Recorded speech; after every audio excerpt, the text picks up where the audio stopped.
the trend. This is something that blows my mind that people don't consider when they think about any type of product, much less a flagship product. Flat. These are only 3 states that a trend can be in any marketplace. It can be flat, which is people aren't leaving the market, but they're not coming in either as well. I used to give this example. It's a physical product example, but I believe it's apt, and you'll understand it here. Is if you look at different types of supplement, a flat supplement is something like fish oil. Fish oil is no longer the best kept secret to omega-3s and whatever other benefits it has. Everybody now knows about it. But at the same time, it's pretty damn good for what it does. So people that have tried it and don't like it aren't going to think about coming back. But people who have tried it and like it are probably going to continue to use it. So this is an example of a flat market. And really it's a mature flat market because it's went out and reached and educated pretty much everybody that could exist on that. So information business-wise, do you suppose the number of customers coming in is about the same as the number of customers going out? Because if that's the case, that's fine, because whatever market share that you're looking at doing your financial projections on, you can pretty much count on it to stay that way for the foreseeable future. And I like to measure a trend about over a 5-year period of time. Do I suppose in 5 years that the same number of people that are there today in that market will continue to be there?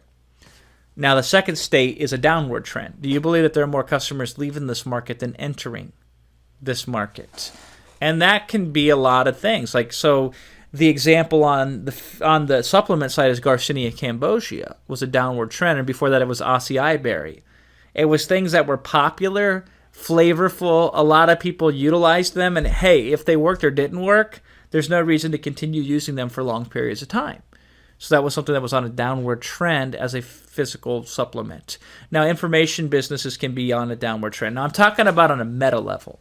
There's always ebbs and flows of when certain topics fall in and out of style, but overall, is the trend going to stay going downwards, or is it going to come back in vogue and it's just a small recession?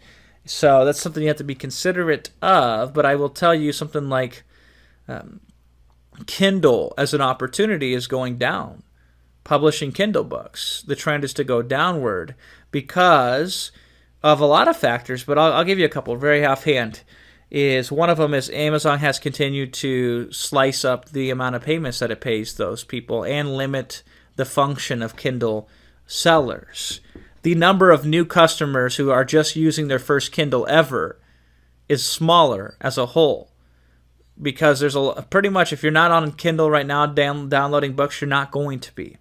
And the people that are on there, they are now being catered to at a different level than they used to be easily available to us Kindle sellers, right? So that's an example of a downward trend in the digital space.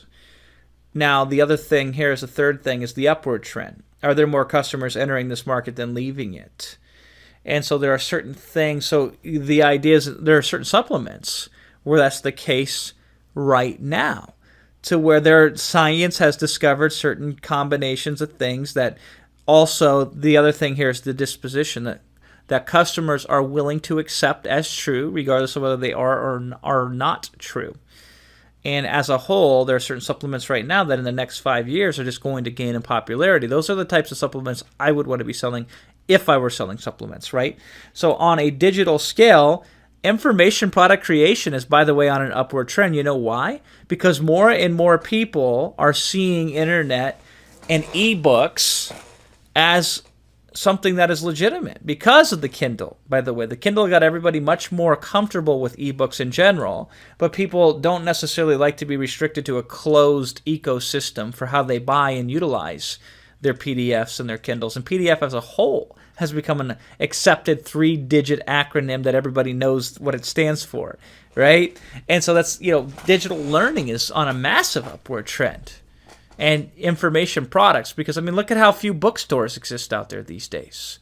And the ability for people now to be splintered up. I'll give you more examples here because it's going to help you analyze trends.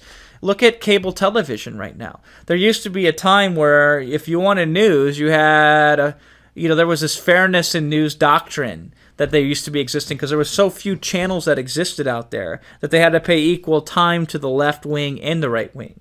But nowadays, there's all kinds of crazily narrowly defined types of news shows because there's 350 channels on television. And because people are now used to, as a whole, being catered to at their very specific level, they're also more open to accepting information products that are very niche down to very specific solutions. Because unlike a Barnes & Noble's that can only hold X number of books, a digital ebook on the internet can hold everything. I mean, you could have millions or billions or trillions of ebooks that exist out there, right? So flat downward or upward. Now you might say, Jason, what's the magic formula to analyze the trend? There isn't.